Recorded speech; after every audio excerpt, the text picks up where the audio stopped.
Picture this: you're at the bottom of the stairs. You look up, and for a split second, you hesitate. You think, is my knee going to flare up today? Or, do I have the energy for this? Or maybe you're in the kitchen, struggling to open a jar that used to be easy, or finding it harder to get up from your favorite armchair. If that sounds familiar, I want you to know something important. You are not alone. But more importantly, that stiffness and loss of strength isn't just old age creeping in that you have to accept. It's a biological process, sure, but it is one that you can slow down and actually reverse. The stakes are high. Losing muscle mass, what we call sarcopenia, is the #1 thief of independence. It's the difference between traveling to see your grandkids on your terms, or relying on others just to get through the day. I'm Dr. David Thompson, a health expert dedicated to helping you navigate your later years with strength and dignity. I've spent years looking at the research, and here is the good news. You can turn this turnaround. You don't need a gym membership, and you certainly don't need to run marathons. Today, I'm going to share the secrets that often get missed in a standard 10-minute doctor's visit. We're going to cover 5 specific changes you can make, starting today, to rebuild that muscle and reclaim your confidence. Stick with me until the end, because the last tip is a game changer for your energy levels. And hey, if you've ever felt that hesitation at the stairs, let me know in the comments below. We're all in this together. Let's get started. Tip number 1. The protein threshold secret. Let's dive right into our first secret. It's about food, but not in the way you might think. Most of us grew up thinking a slice of toast and a coffee is a sensible breakfast. And while that's delicious, here is the thing: it might be starving your muscles. There is a concept in science called anabolic resistance. As we cross age 60, our muscles become stubborn. When you were 20, you could eat a little bit of protein, and your body would instantly start building muscle. But now, your body needs a much louder signal to kickstart that process. This signal comes from an amino acid called leucine. If you don't get enough leucine in a single sitting, your body stays in muscle breakdown mode rather than muscle building mode. Here is what doctors often forget to mention. It's not just about eating enough protein in a day, it's about eating enough in one meal. Research suggests seniors need about 30 to 35 grams of protein in a single sitting to trigger muscle growth. So, how do we fix this? It's simpler than you think. If you usually have oatmeal or porridge, don't just make it with water. Stir in a scoop of whey protein powder or have 2 hard-boiled eggs on the side. If you like yogurt, swap to Greek yogurt. It has double the protein.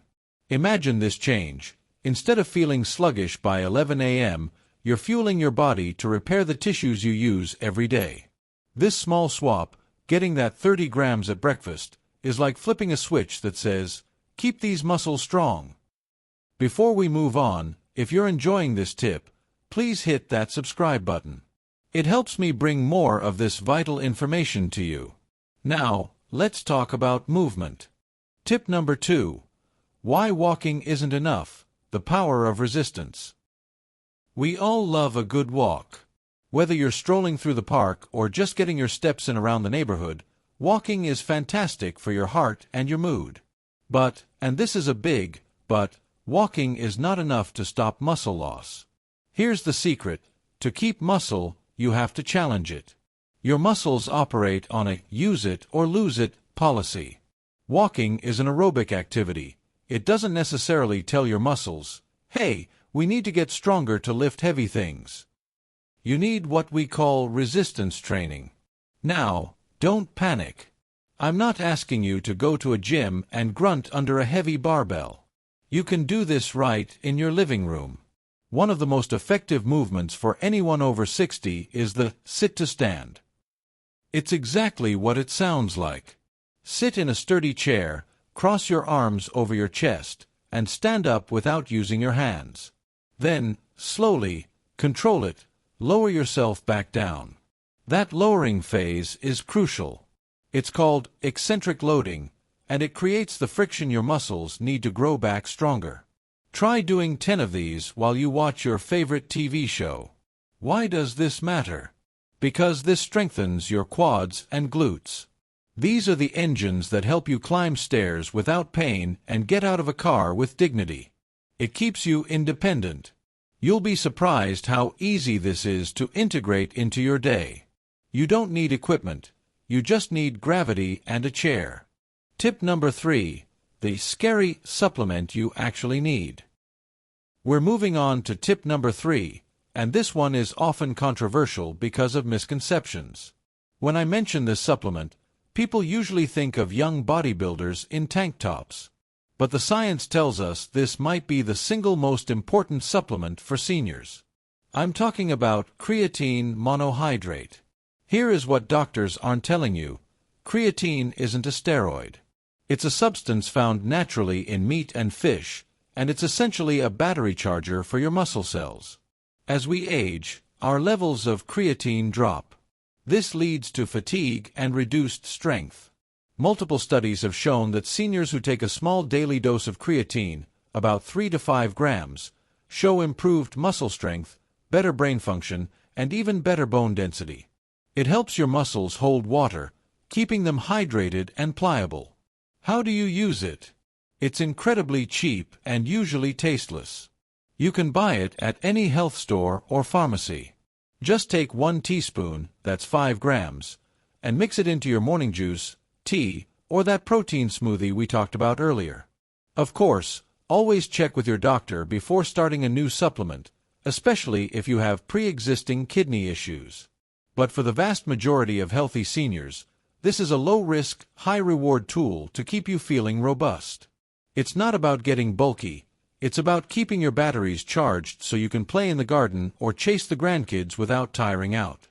Tip number 4. Train for power, not just strength. We are halfway through, and here is where it gets interesting. We talked about strength, the ability to lift something heavy. But there is something you lose even faster than strength as you age, and that is power.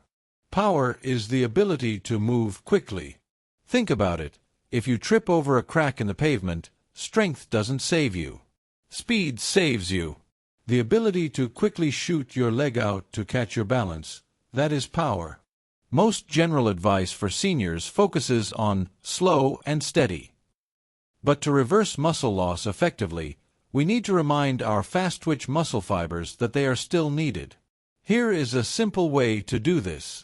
When you are doing those sit-to-stands I mentioned earlier, try to stand up fast. Push up with intent. Then lower yourself down slowly. That burst of speed on the way up fires up the nervous system and preserves those crucial fast-twitch fibers. Another example. When you're walking, introduce micro-intervals. For just 10 seconds, walk as fast as you safely can, like you're rushing to catch a bus, then slow down for 2 minutes. This habit doesn't just help your joints, it keeps your reactions sharp. It keeps you safe. And feeling capable of moving quickly is a huge psychological boost. It makes you feel younger because you're moving like a younger person. Tip number 5. The sleep and hormone connection. We've talked about food and exercise, but this last tip happens when you're doing absolutely nothing. Tip number 5 is about sleep and cortisol. Here's the thing.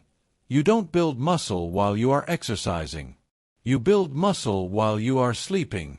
During deep sleep, your body releases growth hormone, which is the master repairman for your tissues.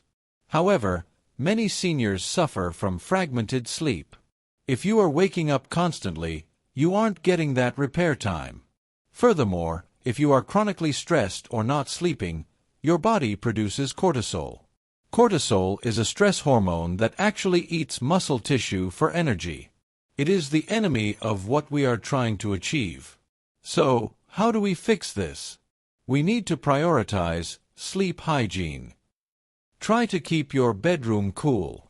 Establish a wind-down routine that doesn't involve the TV or iPad, as that blue light messes with your sleep hormones.